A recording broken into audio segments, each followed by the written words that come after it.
ATM Amazing Truth Ministry minin kum tha chabai ka himbol ki ve Amen.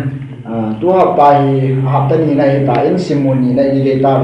2 quarter January February March athum sungai na simki dimu hi Daniel le kabu apama sai na sai ta bin iti Daniel le kabu hi ina sim zom ding yo hi dunia hi bung khat na chu in ve dimu hi bung khat na bu na in zil do dimu hi yam ti le pathian Jesu Krista akita adam pathian akita adam hi in ve dimu hi na Daniel le loi ke ho kita ta hin ko ni man dan tu sim ka ko nai pathian Krista e ho ding na kita ta hin ko mana ami te e ngai lu dan no e pui hoi dang hi izil ding mo hi tu hap ta samai ama sa penin a main text ka sim le han na memory text u Daniel bung khat chang sagi kenin sim la jing katin Daniel bung khat chang som la sagi hi chang gol hang li Daniel le gol te chu pathianin thip na pin le kha zo si thim ubin china iza kai jong abukim sa tai Daniel chun thiam gau thilmu her khem na jong thil na anezin mang le the na jong athiam do tai na ke pa am iti bangwa he tu quarter tu hafta sungai ni sim dingu hi kita na hi a main focus ipeham a topic to be pen hi na Bible hin ite na hi Bible sungai hin mi kita alo hi tabanga mi John si ho ki jo Bible hin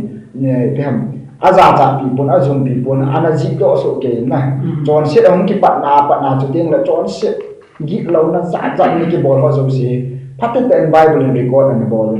e chu Genesis bung tu ma pa na ong ki mu hin na mi hem te John se na ong ha pa hin ki tabang record hoi te Bible la ki mu thi ai la hi chu sunga chun mi hem John se na ha sam ma ke hi pun hi tabang ha sat na gen the na satanin le se a hin lu a satan khut noya hum ta gilo pa ko noya hum ta bang kita ta hin ko mong jong tam ta nim ki ne ti Bible da mu da dom ki ne i cho la example ho ita tu in al mu tu ko da shmai ne sim du me le Daniel le no ho hi ki na ama ho jong thu ha sat na satanin do na sata ni bol na noya ama ho hin kita ta ni do ba pathin ha na puma hi ta bang agilo ba hi mon ta san na le kita na ni do zo ki no he ti hi ha sam na be hi la ani pam do gal kai ki ni mu the na chu tiang le Daniel le ka buai na sei bom hin Daniel le ka buai hin Daniel le loi ke ho hin thu ha sam na jan the na tam ta ni tho bin i cho yo se na tho gal kai bin a hi bang e ve sa no mu chi pem ti le ama ho hin ama ha na tho hi pu in Daniel le loi ke ho hi Daniel le ka buai nga they are not the hero ama ho a hero a pi ti dia agol hang pa ti dia a ha pa cho hi pui Daniel le ka bua a hat pa chu pathin hi na Krista hi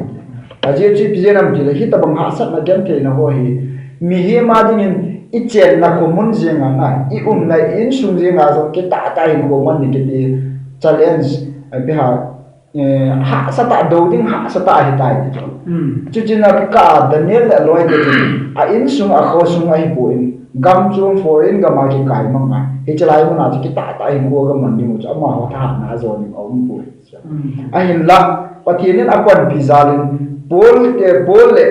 sei zui ke ho in jom second Timothy bung khat chang som ni na chung ki mo ama ho in jom pathin e sol pa zala ka to ni ti e sol pa ti ama pathin ta na su ma hi do na ni do zo jing ba wa hi Daniel le loi ke ho jong ama ho tha na hi lo ba pathin ta na su ngai Krista amu che chi wa hi cha bo na do na ni do zo wa het ho zo si ani do zo hi ya chu as a ha pa chu ba hi je Daniel le ko wa hero chu pathin hi Krista hi me awan Sunday le son ani lu ni de pathin a ha na lo pi na hi na he chalai Nebuchadnezzar lengkwai Judah ga ma hin la pi a Judah te ache na gul pi Jerusalem gul pi a hin su si na he cha sanakhon ho Jerusalem ho ina sanakhon le sanatha mai ko mo he jo thi lo zo si ho in sunga thil ki koi ho zo si thil man ta mo si a hin pu a jo lai mo nan ko yam sinar mul sang nan ko te sinara hin ama ho bu a koi chu na a pathin ho bu a sai Babylonian ho bu pe ama ho pathin doi ho bu a chu a koi chu e ti sinar mun he Genesis bung son na chang ni chi pe na hi le Tower Babel of Tower na Babel in sang na iti in sung ki sa na mun jo he na nimro nin iti lai Babel in sung ni sa mun jo va cham dia in sung sa do ding pathin le si an su mong bu na hi zong de pathin ki tek na pa sang jo su ke ni achung na kal do va na kal do pai jing ni ha he ani sau hin ai la jo ni lo rin ta pu ge a lo rin do va ni Bible in vet ki na hi de ipitem agilo bai alorin tabang na hum ki aje che pinam diale Nebuchadnezzar him patien ki tim ham su ki zo ki na ijai sinar muna Babylon iti Babylon so jon aga pha zo ta lo bang sinar muna patien hello million dos sim to ho bu ke sa na mun jon patien covenant patienin Israel de anaki tip na pa tu su ke na hum min ijai hu in wa thil patien na ding a thiên ta ta ke mo lai siner mun ma chen bolu na hung tho na alang khat ne defeat ta bang na zo la na ta bang khat a hung mi siner mun e ji chon se na gi lo na pa hin a zo ta bang na hung mi na a hin la hi ji a hi ba min na hi lai e mu sau cha a hin la Nebuchadnezzar lem ba hin Judah gam chu ama ta ha na hung lai poi ama hat la le ama bol the na a chu pathian gam chu hung la the poi hi chi jong hi pathian thil gon ma hi pathian Daniel bung khat chang ni na chu Jehoiakim lem pa hi pathian Nebuchadnezzar ko na hi do hi ja mu the chu dem le pathian ape do lo wa hi le akilo ba hi do le Satan en jong ai o hi ai zo na de khat cham pui na zo jong jo pathin Satan cho pi do ja abo jo Satan en ai bang limit ase ba hin ko na la lo de la the lo na pathin na pi do ding la bo hin abo the pathin na pi do lo ai la mo hin Satan en ai lo la akilo bo hin ai do ke hon i ma cha bo the pui ati na ji mu de om the hi je le ka bua ko na i mu the hi be ham de la pathin aman kham chi dan tu sim hi halang ai lo le ha sat na jam the na imazo si ai pathin apang jing ke pathin ei puyo hi bobe hi a chu hi ja chu Daniel le loi te ho jong hi amon hep na azo na the u itabanga kita ta din the na ba hi amon asu min lo khan chu Jerusalem ko na ahum do wa Babylon changi ahum wa ba na amon hin Daniel le loi jana su men lo chu pathin thil go nei bo ne ti he na pathin thil go na ka pu ka pa chon sit ja ka chon sit ta jo pathin ita bangai mi te ko na e ki te pi do hi bo be ti he a he da pathin thil go nei bo be ti jo ai pathin ta san ta tu the wa ya tu ha san ho zo siang pathin ha na ku ma adong zo he ni i mo the na ya cho Sunday ni le so na ka mo the cho pathin lo bi na pathin hin amain ahong ke kai do jong ama thu ta ahong ke kai do hi wen chu tieng le Daniel a loi jon the na do zo ji u jong chi bi ham ti le pathin ta ha na ji a cho do zo hi bo be hi pathin lo bi na a hi bo be ma cha hi liang ke ha na jong hi pon Daniel le loi ke ha ji jong hi poi hi ei mu sa we cho Israel do the han lang na chu tieng la la hin question kha hong ki dong na na hin khuwa na ta san na hi na ham challenge ini saya na hasad na ta san na adi nga hin sung nga hin lang po lang ha na hubung sunga na hoi la hi zong le ai lo le nang ma chon dan hoi lo ji ha ma na ta san na ha sam na hi ta bang challenge si umam na i chu ho zo si chu i do zo the na di mo chu i bam di le krista pathin chu he thim wai le pathin ta ha nei nei ti ma cho chi do the ni he ti achai na ke ya ka se no tun abanin an chi ki te mon de ni le sona amen brother no boy lo bi le se ye amen tu aban hi ke ma sai ding hi in chi mon de ni le son January tarik gum ni hi yung chi diwa hi in mon de ni le son ai hin vat diu thu pi chai hi le ki hu nom na no ya ta san na hi in vat diu hin tin nga sai thei ding in Daniel bung khan hi ba nga hi la hin he che ba hin Daniel le aloi ho hin thil hi ha san na tam ta hin to vin amo so a ke ya amo azo ven sei ta ven so a ke ya no me hi vin hi chi gol hang hebrew mi li ho hi so a ke ya am lo na ji hi pi ham ti la amo hi mi ching me thim lengin pi sunga na tom thading a fit a qualify hi ven hi ja cha amo hi lengin pi sunga na tom thading ai han do ma hi ven ale hi chi amo ho kil han do na chung cha ma hi amahon ikham ha san na lin ta ata sanu to kita tu thil tam ta hai anei na hi hi cho chu ipiham tela amahon lengin pia na to na dinga training a boarding ho amahon team zina anei ding ho hi amo ta san na to thil tam ta ki kalum ma hi hi cho amahon achi gal kai video chu a hi hiji masang lai leng tia wa hin a lengin pia elo le ama to na tong khom ding ho lengin pia na tong khom ding ho chu ama wa hin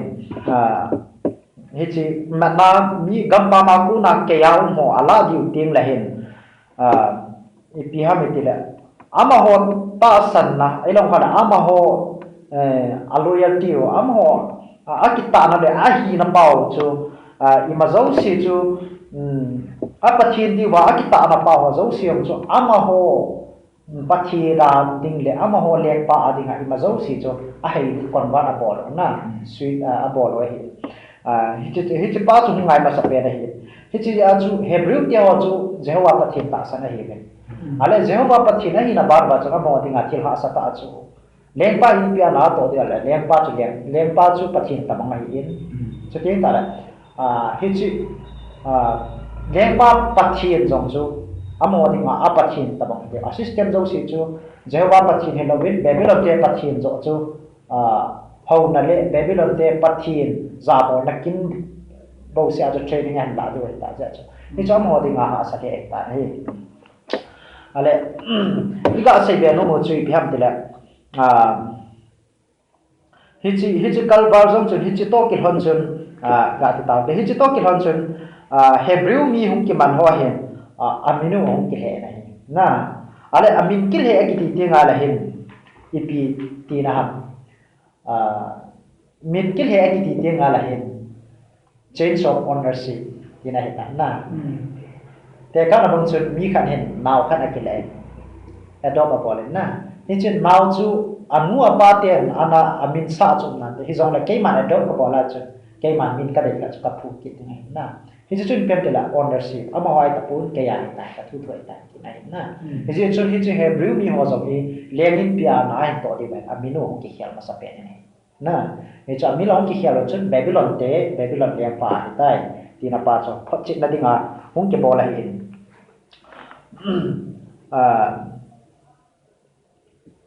aba na chun hi chu zo si chun amino ki khial ki hilo ben alam zo dan ole alum tu ole a destiny za ta chu change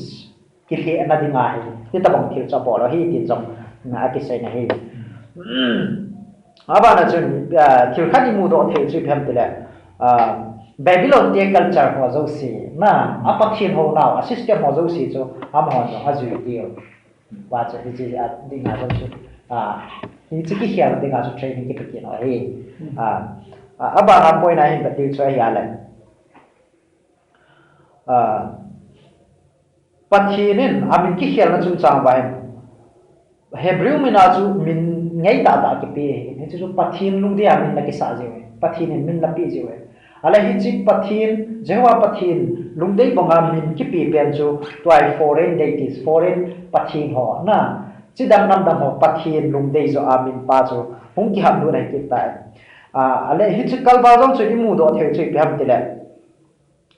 ama ho chun lengpa tebula ko na lengpa do khanga ko na en ho ani e ati ti na lengpa do khanga ko na en ne ti hin en ne me po mo gel dinga chu pyam gel ne thei ai la chi thiu thu ta mai ti pa ne ti ni pe te lengpa en ne ki ti ting la chun ama ho ga sai dinga chu ama ho ane ngai lo ki ho zo za mai the na hichkal bala jong chun it's more of religion ai ki na it's so how to lam to ki sai zo episode til ama hon buahin ne diu chu lengpa an ne ho chu lengpa pathin ko ma chu ki ham to ji ki kat do ma sa ji na hi cho zo si chu ama hon ani au ba hi la chen pi implication chu pi ham te da hi chi lengpa an ne ho cha ni au ba la lengpa pathin zo chu ama hon a ho le a za bol na ben sa na dinga hi chan cha te o ani e wa hi a hi la ama hon hi chu ado da ma ka lo ngai na hi na hi chu ama hon dinga chu big challenge a hi ya chu ai ba nga chu ama hon a bol lo thei lo be wa hi hi pinam te la hi chu dinga chu training ke bol hi wa hi na ahin la ama ho pan la na ho hi hi ga ba nai na thil ki dam ta zong wang chu imu do theven aba na hin Daniel le aloi ho hi ga ba nai la amo hin Babylon kam sunga am ba hin lengin pi sunga na to ta bin ale hi chi sunga hin hi chi Babylon ki ti hi architectural ha zong atwa thu pi zenga hin am ho a temple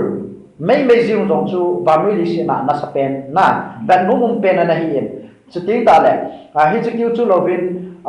hanging garden ki seven wonders of the world za ho so na hi ta bang lo pi ta thilum so ting ta le magnificent ta ki sim thil lo pi ta pu pi ki sim hi sana ki sim a pu pi lai lung ba ferits ba du lo na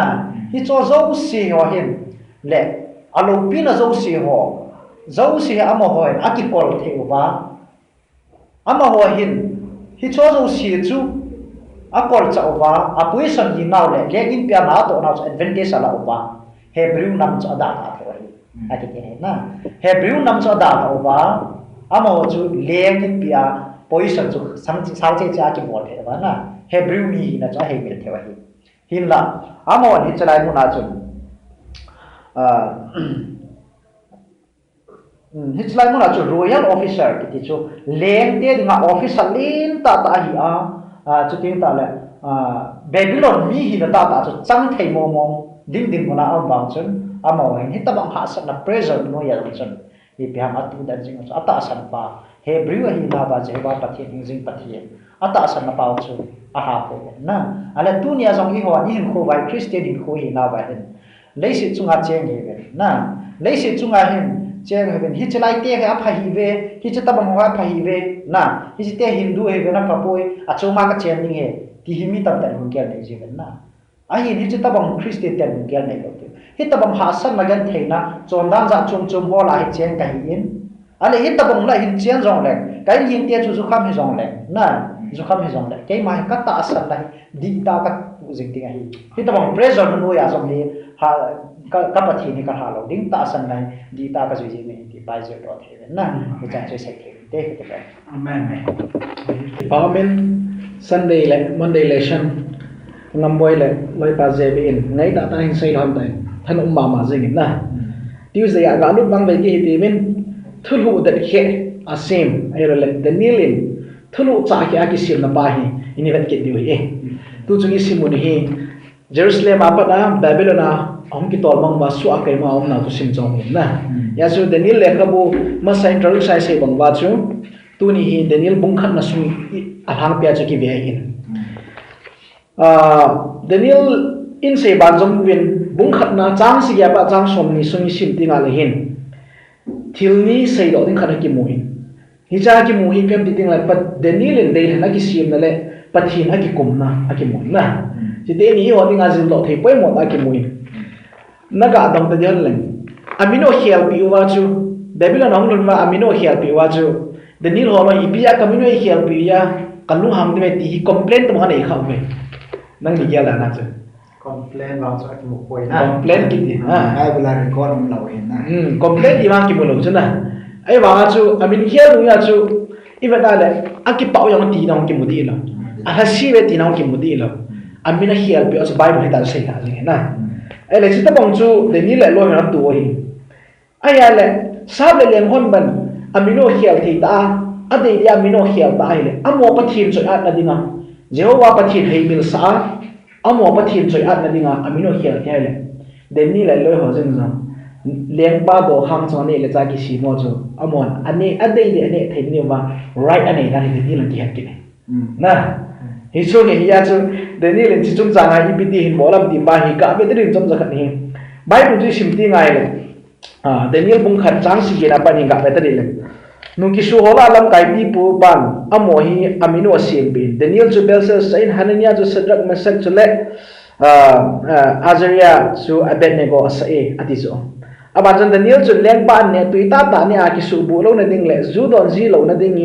ngin apang ta ye chun Daniel in jong hita banga an ne le Judon na amale ma ki su bu lo na dingin nu ki sulam kai pa hi ma phom tai ati na isi Daniel hun ke pat na chu ne le cha chung chang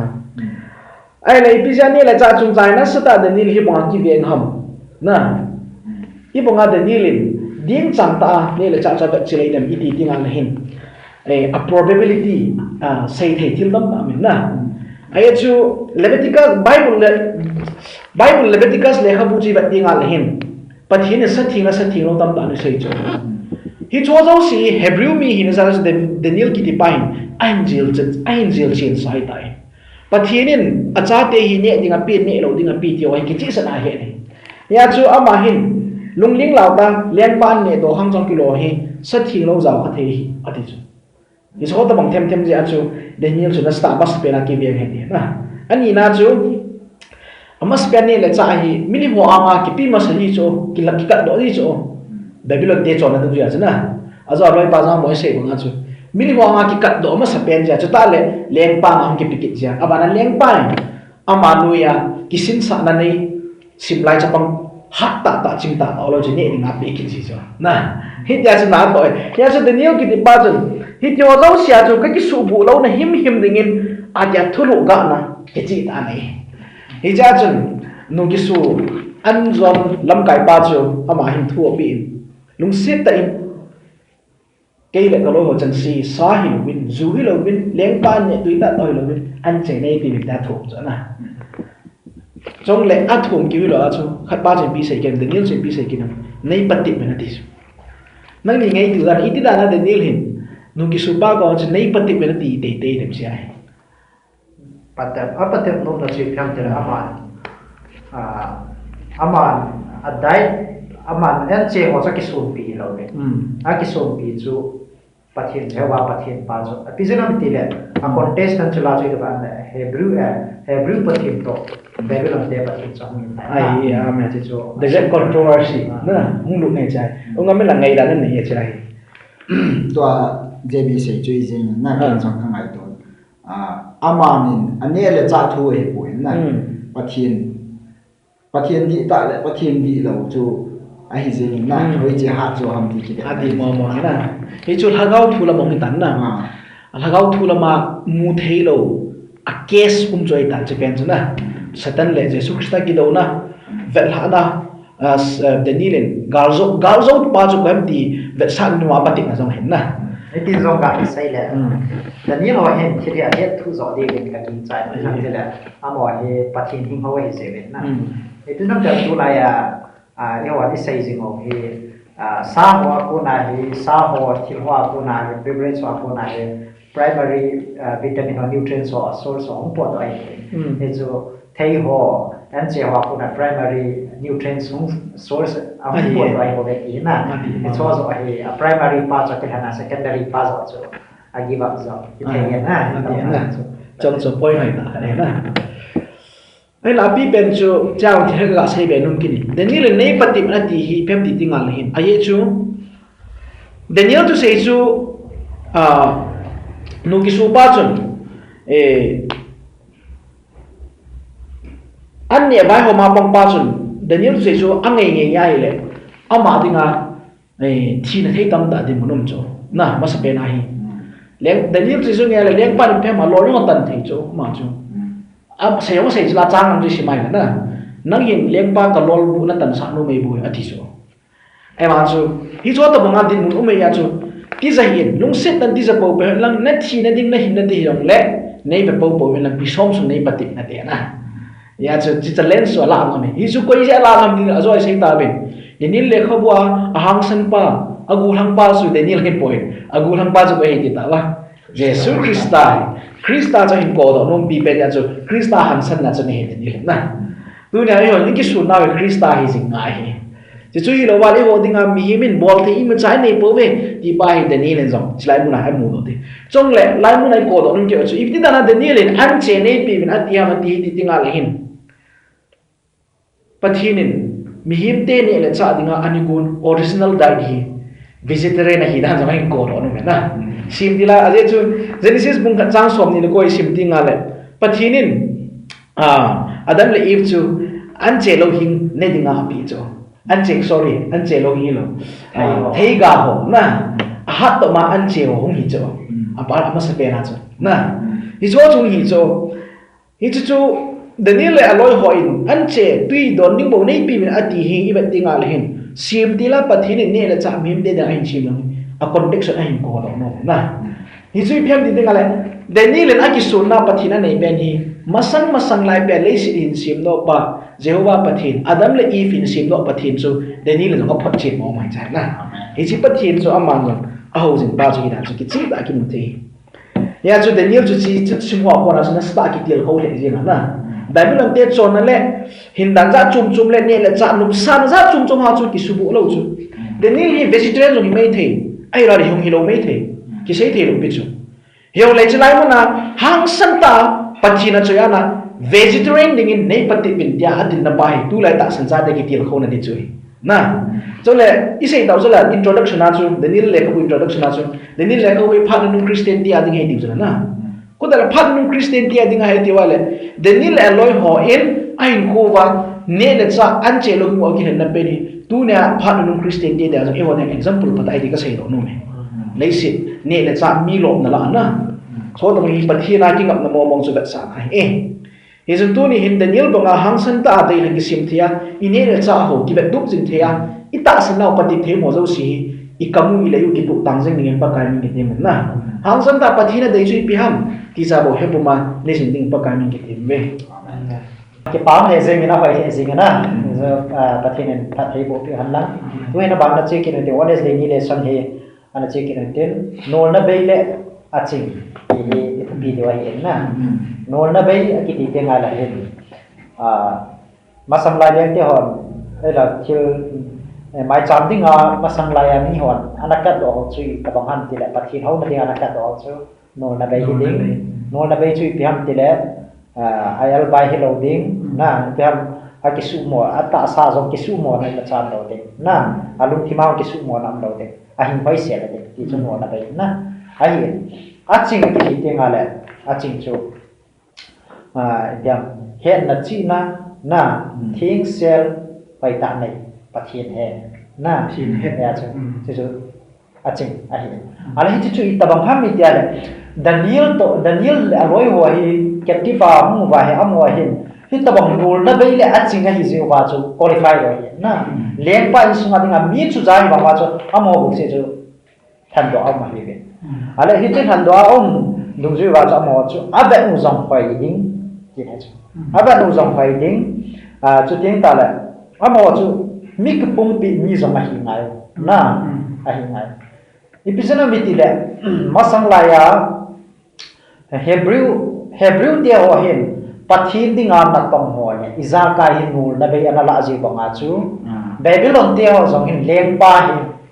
aleng pau hin Hebrew te pathin to chun level kana ke kwaya na Hebrew te in pathin bon nu na be la ke ma ai serving chu ke ma ai jan de ti chu nu na be hi ngai ki pa chu sem na ko lai sa bol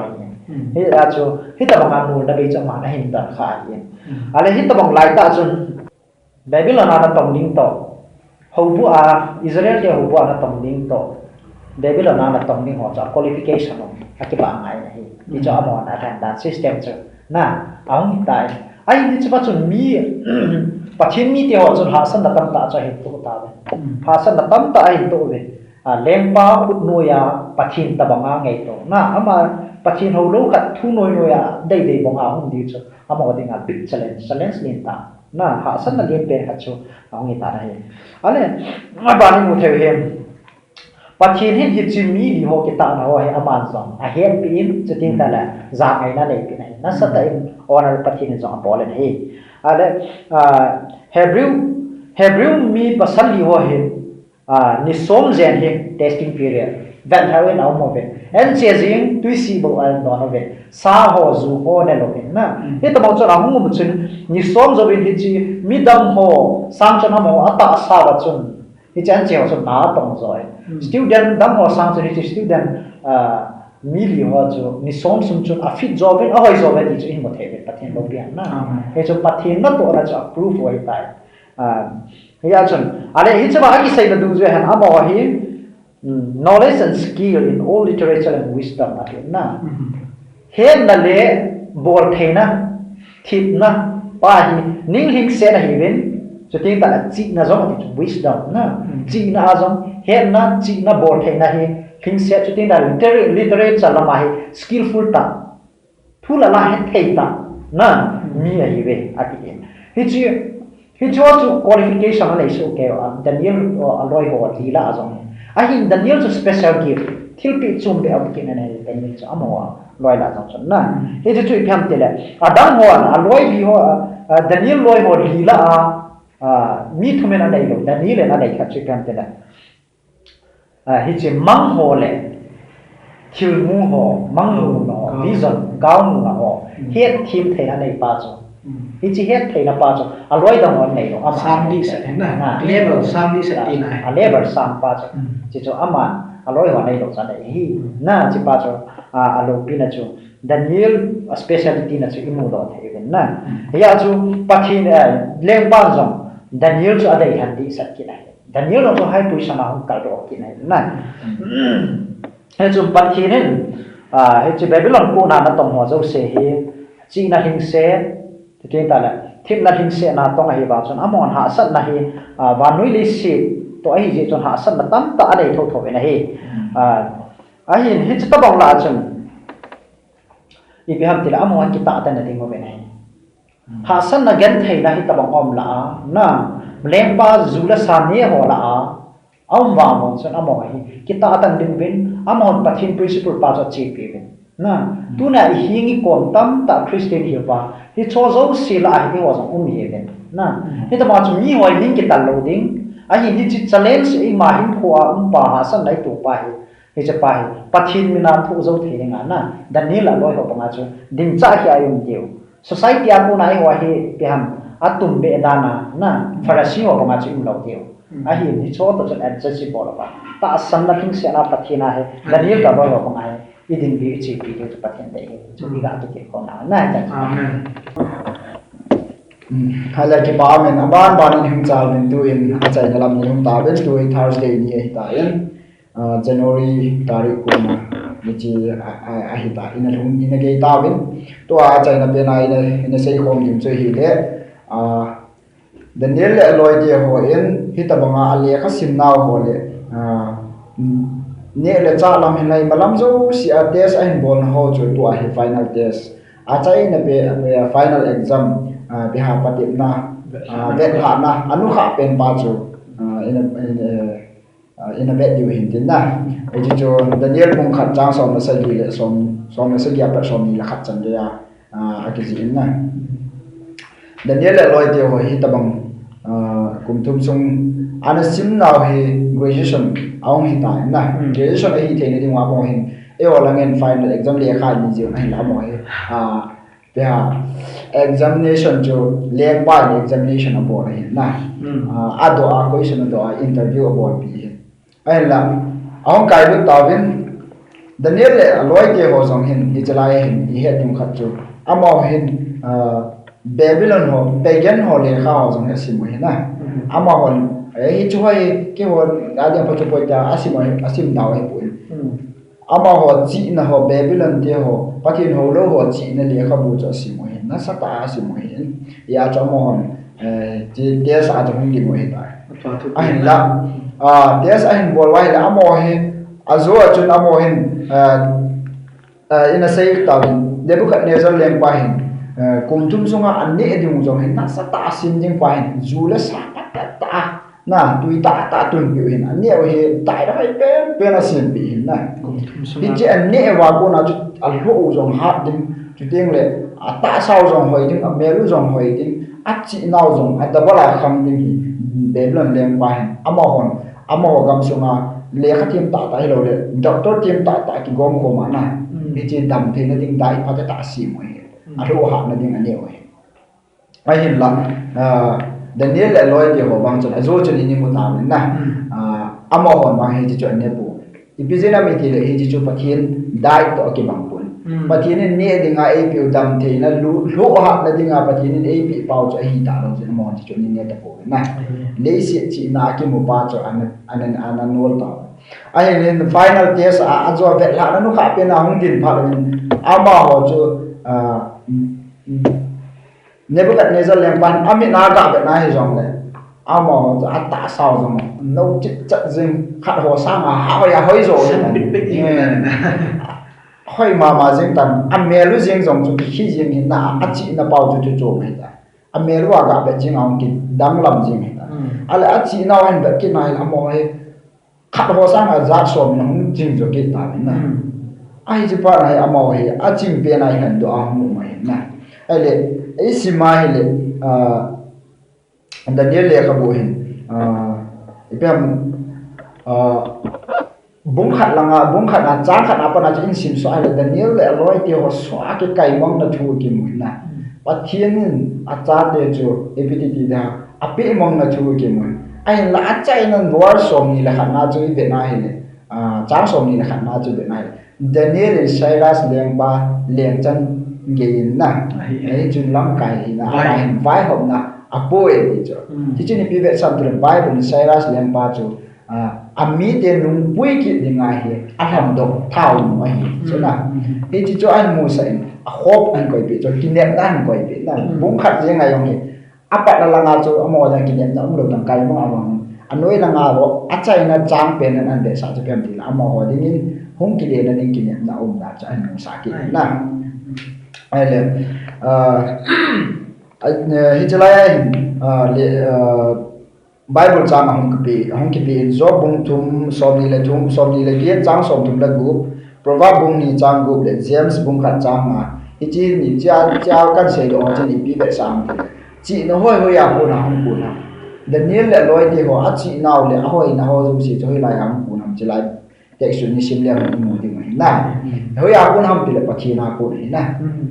pathian na pi o hi ibija pathian hi ta bang chi na cho pi o ham ti la mo man pathian lung ti ho ma sa ji na ama ho ta sa ngai cha lo du cha ni lo le mi him te mit ve na hoi pai ko ni la pathian na sei pa cho a ju wa hoi lai mon hi jong na pathian ni ta bang a chon ni e ti dam na pathian a ta sam na pa hi na mo hi pathian hi chin ni o le na dam ti chin le na hoi na ha ti he ti pai Bible na sei pa pathian na thu ta akam ta sei pa he amo ani ta san ji wa he amo he a chin pe nong ni do the na yi mu the ni chu tieng le tu hap ta sung ile kha sim na wa Daniel le kha bu bung khat na isim na sung wa i jil do the wi yam ti ai lai thu ma hong ki go lai na a khat na chu pe ham ni le pathian nen khang che dan thu sim khang che dan ho jing zo ni pathian khut na au mi so na ita bang history ki jong hi pathian khut na mai na to thu a to le na ani na chi pe ham ti le chi na ki ti pathian ni na pi na e ho society sung hen culture chon dan khan dan mo a hin a hoi lo ta na ho hi jo jo se he thim te ni cho a ko na ki dem te na jong jo pathian na ko ni ti mo sa ki na a trai na en pathian nen ama zan nei te ho cho ama zan nei le ta san nei ho he pathian ama a ki ngai ji mo he a hin ko sung wa hin ama ho he ipiti ti la apui gal kai jing ha sat na na ipi jong na apui gal kai jing ti pathian e chalai Bible chang hi chalai Daniel bung khan a ko hin jing do the na me ti mu min na ki pa men tu chung tu hab da sunga ina jil na wa chun ki ta na tu sim Daniel le loi ke ho ki ta hin ko na man na ho pathian ata san na ho pathian atu da na ji wa pathian an da top sang ana choi sang na imu e ho jing na tu khanga jang pathian I ta san wa pathian I tu da wa pathian ti ba nga hi Bible na sei ba nga I chon wa hi le pathian na to ai koi lo ni hoi lai ga ma jong de kan adu pe na e koi ni chu izil da hen lam tu chung sabat school lesson study and vezo se pathian na bo chang pathian na bo ta Amen.